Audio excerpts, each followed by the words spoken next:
सभी स्टूडेंट्स को मेरा प्यार भरा नमस्कार। मैं डॉक्टर प्रकाश व्यास एक बार फिर से आपके सामने गुरुकुल कॉमर्स कोचिंग क्लासेस में आपका स्वागत करता हूं। लास्ट लेक्चर में हमने ट्रायल बैलेंस सीखा है, क्योंकि हम अभी तक जो भी हम सीखे हैं 11वीं का जो हम बेसिक लेते हैं उसी के ऊपर आगे के आपके सारे क्लासेस डिपेंड करते हैं। तो इसके अंदर हमने शुरुआत की थी जर्नल से, उसके बाद में हमने लेजर पोस्टिंग देखा, उसके बाद में हमने पिछले लेक्चर में ट्रायल बैलेंस देखा। तो इस तरीके से हम जो लास्ट इसके चरण तक पहुंच गए हैं कि ट्रायल बैलेंस, जिसे हम तलपट बोलते हैं, तो ये एक बनाया जाता है साल के आखिर में, at the end of the year एक स्टेटमेंट के स्वरूप में बनाया जाता है, जिसके मैंने आपको जर्नल फॉर्मेट भी बताया है कि जो जर्नल की तरह तैयार होता है, डेबिट और क्रेडिट। और एक इसका मैंने आपको लेजर फॉर्मेट भी बताया जो कि लेजर की तरह तैयार होता है, जिसके दो साइड होते हैं। अपने जो बाया हाथ है उस साइड में हम डेबिट तैयार करते हैं और हमारा सीधे हाथ के साइड में या दाया हाथ की तरफ हम क्रेडिट तैयार करते हैं। तो ये एक लेजर फॉर्मेट भी हमने यहाँ पर देखा था। तो ट्रायल बैलेंस चाहे आप किसी भी तरीके से बनाओ, मेन बात आपको मैंने बताई थी कि ट्रायल बैलेंस की दोनों ही साइड की टोटल डेबिट की और क्रेडिट की टैली होना चाहिए। अगर वो नहीं होती है तो या तो हमने साल भर अकाउंट लिखने में कोई गलतियां की है, या फिर हमारे से कोई तो भी मिस्टेक बाय डिफॉल्ट अनजाने में हमसे कोई गलतियां हो गई है, तो वो हमको सबसे पहले ढूंढ कर निकालना पड़ते हैं।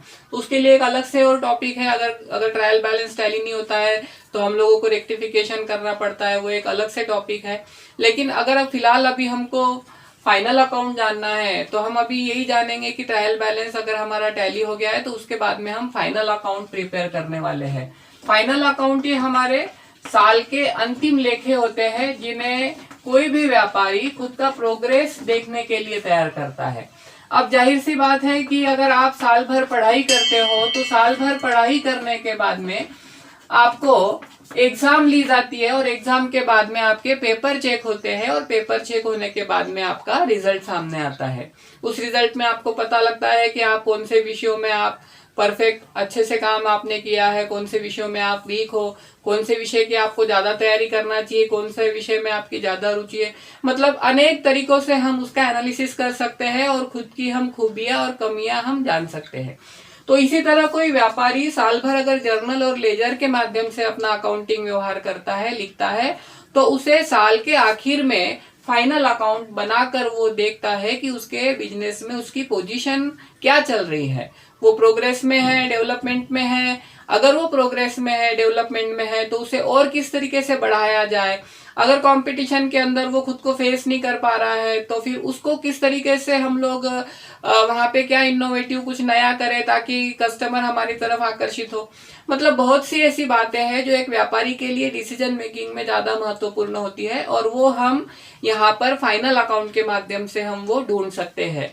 अगर कोई व्यवसाय लॉस में चल रहा है तो लॉस में चलने वाला व्यवसाय हम ज्यादा दिन कैरी ऑन नहीं कर सकते, क्योंकि घर में से पैसा डालना तो सही नहीं है। कई बार हम कहावत कहते हैं कि घर जलाकर खेती नहीं होती, तो मेन बात वही है। अगर हम कैपिटल को ही खत्म करते जा रहे हैं और लॉस में बिजनेस चला रहे हैं तो this is not fair for any person.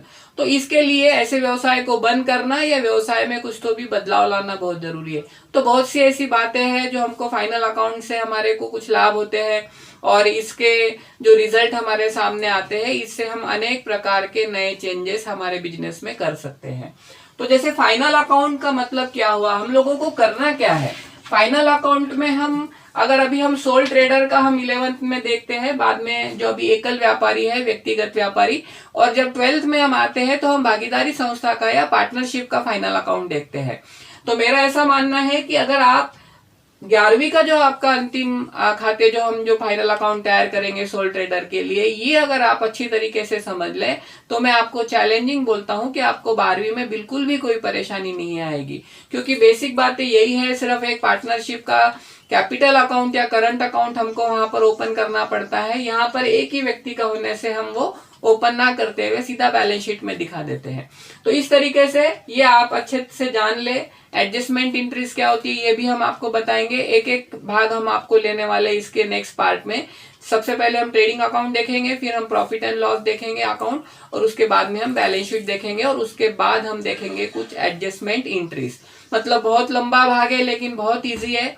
मैं चैलेंजिंग देता हूं आपको, अगर आप अच्छे से अगर ध्यान देते हो तो आप 12th का फाइनल अकाउंट 15 मिनट के भीतर आप टैली करके सॉल्व कर सकते हो, ये मेरी गारंटी है आपको। तो सबसे पहले हम लोगों को अंतिम खातों में तैयार करना पड़ता है ट्रेडिंग अकाउंट। ट्रेडिंग अकाउंट का नाम ही आप देखोगे, ट्रेड मतलब व्यापार, तो ये होते हैं हमारे व्यापारी खाते या व्यापार खाते, व्यापार खाता। दूसरा हम तैयार करते हैं इससे प्रॉफिट एंड लॉस अकाउंट, लाभ हानि का खाता। अगर हम लोगों को यहाँ पर बिजनेस हम कर रहे हैं तो लाभ या हानि होना निश्चित है, तो लाभ और हानि का खाता हम यहाँ पर तैयार करते हैं। फिर उसके बाद में नेक्स्ट पार्ट हम यहाँ पर तैयार करते हैं बैलेंस शीट। बैलेंस शीट में हम वो बैलेंसेस पुटअप करते हैं, ये अकाउंट नहीं है, ये एक स्टेटमेंट है। ये पहले दो अकाउंट है जिसमें trading account for the year ended हम बनाते हैं, ईयर के एंड में हम बनाते हैं। जैसे 31 मार्च अगर हमारा फाइनेंशियल ईयर एंडिंग दिया हुआ है तो हम 31 मार्च को ट्रेडिंग अकाउंट तैयार करेंगे। प्रॉफिट एंड लॉस अकाउंट भी एक अकाउंट है जिसमें डेबिट और क्रेडिट दोनों साइड रहेगी, और उसे भी हम at the end of the year तैयार करेंगे। लेकिन बैलेंस शीट जो है, ये बैलेंस शीट हमारा ये कोई अकाउंट नहीं है, ये एक स्टेटमेंट है। इसके जरिए से हम यहाँ पर जो बैलेंसेस या जो अकाउंट हमारे क्लोज नहीं होते at the end of the year, क्योंकि बहुत से अकाउंट है, जैसे कैपिटल अकाउंट कभी क्लोज नहीं होता, एसेट्स के अकाउंट क्लोज नहीं होते, बहुत सारे जो है डेटर क्रेडिटर के अकाउंट क्लोज नहीं होते हैं। तो ऐसी बहुत से अकाउंट है जो कैरी ऑन होके अगले वर्ष में उनके बैलेंसेस कैरिड फॉरवर्ड होते हैं। ऐसे के लिए हम बैलेंस शीट बनाते हैं, और ये जो हमारा है स्थिति विवरण, जिसे हम हिंदी में बोलते हैं। तो इस प्रकार से देखिए ये तीन चीजें इसमें बनती है सोल ट्रेडर के लिए। इसके बाद में हम कुछ एडजस्टमेंट एंट्रीज करते हैं, क्योंकि ये एडजस्टमेंट एंट्री हमारे प्रोविजंस होते हैं जो कि हमको फाइनल अकाउंट बनाते समय कुछ अन्य जो लाभ हमारे हैं या कुछ हानियां हैं या कुछ हमारे बिजनेस में जिसका इफेक्ट पड़ रहा है उन ट्रांजैक्शन का, वो हम वहां पर देखने की कोशिश करते हैं उन एडजस्टमेंट एंट्री के माध्यम से। तो ये तीन बातें हम तैयार करेंगे। जब आप 12th का अकाउंट सीखोगे इसमें फाइनल अकाउंट, उसमें आपको सिर्फ पार्टनरशिप का फाइनल अकाउंट जब आप बनाओगे तो आपको पार्टनर्स का कैपिटल अकाउंट या पार्टनर्स का करंट अकाउंट वहां पर बनाना होगा। इतना ही चेंज होगा, बाकी ज्यादा कोई चेंजेस आपके आएंगे नहीं। अब रहा सवाल की ट्रायल बैलेंस। अब हमने देखा है, आपको मैंने बताया जर्नल और लेजर के फॉर्मेट में, ये मैंने अभी आपको दोनों बातें बताई, हमने लास्ट टाइम दोनों पे लिया है लास्ट लेक्चर में। तो ट्रायल बैलेंस के आइटम हम लोगों को कैसे पुटअप करना है, तो सबसे पहले हमको ध्यान रखना है कि ट्रायल बैलेंस का हर एक आइटम इसका सिर्फ एक सिंगल इफेक्ट होगा, डबल इफेक्ट नहीं होगा, क्योंकि ऑलरेडी हम डबल एंट्री सिस्टम में डबल इफेक्ट कर चुके हैं, जर्नल में कर चुके हैं, फिर लेजर में कर चुके हैं पोस्टिंग करते बाद में। और पोस्टिंग करने के बाद में जब हमने ट्रायल बैलेंस में इसका समरी तैयार किया तो यहाँ पर सारे बैलेंसेस हमारे यहाँ पर मिल जाते हैं। मैंने आपको लास्ट टाइम बताया भी कि कौन कौन से, जैसे एसेट को डेबिट बैलेंस होता है, खर्चों को डेबिट बैलेंस होता है, कैपिटल को क्रेडिट होता है, ड्राइंग को डेबिट होता है, कोई भी पर्सनल अकाउंट में अगर कोई रिसीवर है, डेटर है तो उसे डेबिट होता है, पर्सनल अकाउंट में अगर कोई गिवर या क्रेडिटर है तो उसे क्रेडिट होता है। तो ये हम लोगों को जो हमारे रूल हमने सीखे उसके आधार पर हम ट्रायल बैलेंस में आइटम पुटअप करते हैं। अब ट्रायल बैलेंस पे से जब हम बैलेंस शीट या ट्रेडिंग अकाउंट या प्रॉफिट एंड लॉस अकाउंट बनाते हैं तो आपको ध्यान में रखना है कि ट्रायल बैलेंस का each and every item single effect से अगले इसमें अकाउंट में पोस्ट होता है। जैसे ट्रायल बैलेंस से या तो ट्रेडिंग में जाएगा, ट्रायल बैलेंस से या तो प्रॉफिट एंड लॉस में जाएगा, या ट्रायल बैलेंस से जाएगा बैलेंस शीट में। बस ये तीन ही अपने को दिख रहे हैं। और अगर हम 12th में पढ़ेंगे तो पार्टनर्स के कैपिटल में कैपिटल का बैलेंस जाता है या उससे रिलेटेड जो हमारी एंट्री है वो जाती है। तो सबसे पहले हमको देखना है कि ट्रायल बैलेंस अगर आपका, मैं अब यहाँ पर आपको थोड़ा सा इजी बता रहा हूँ, लेजर फॉर्मेट जो हमने देखा था, लेजर का जो फॉर्मेट हमने तैयार किया, इस लेजर के फॉर्मेट में आप देख रहे हो कि एक डेबिट साइड हमारा था और एक क्रेडिट साइड हमारा था। तो अब आपको ध्यान में रखना है, मैंने कहा सिंगल इफेक्ट जाएगा, इसकी डबल एंट्री नहीं होगी। अब यहाँ पे ट्रायल बैलेंस का जो डेबिट साइड है आपका, तो ये डेबिट साइड आपका पुटअप करने वाले हैं हम ट्रेडिंग के डेबिट में सबसे पहले, या फिर हम करेंगे प्रॉफिट एंड लॉस के डेबिट में, और या फिर हम करेंगे बैलेंस शीट के एसेट में।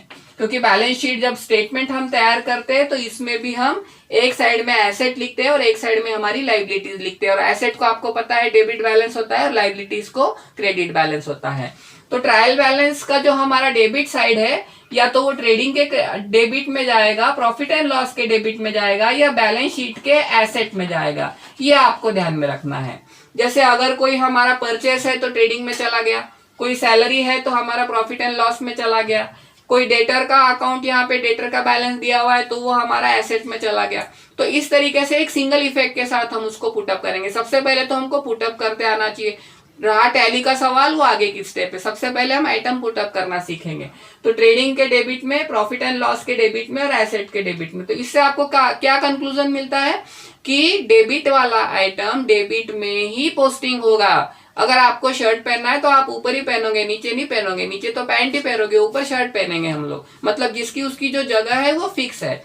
फिर रहा सवाल ट्रायल बैलेंस का क्रेडिट साइड। तो ट्रायल बैलेंस के क्रेडिट को हमको कैसे पुटअप करना है? सेम इसी तरीके से ट्रेडिंग के क्रेडिट में, प्रॉफिट एंड लॉस के क्रेडिट में या बैलेंस शीट के लाइबिलिटी में हम इसे पुटअप करेंगे, क्योंकि क्रेडिट का बैलेंस कहीं तो भी क्रेडिट को ही पुटअप किया जाएगा। तो सबसे पहले हमको ये जानना होगा, सबसे पहले हमको पुटअप करते आना चाहिए। जब भी हमारे को कोई फाइनल अकाउंट दिया जाता है सॉल्व करने के लिए, तो सबसे पहले हमारा काम है आइटम पुटअप करना। सिंगल इफेक्ट करना है, डबल तो सोचना नहीं है। एक आइटम एक ही जगह पे जाएगा। मेन बात है डेबिट वाला डेबिट में जाएगा और क्रेडिट वाला क्रेडिट में जाएगा। उसके बाद हमको करना है एडजस्टमेंट एंट्रीज। वो किस तरीके से करते हैं और कैसे हम 15 मिनट के अंदर अंदर पूरा अकाउंट टैली कर सकते हैं, हम आपको आने वाले लेक्चर्स में बताएंगे। Thank you.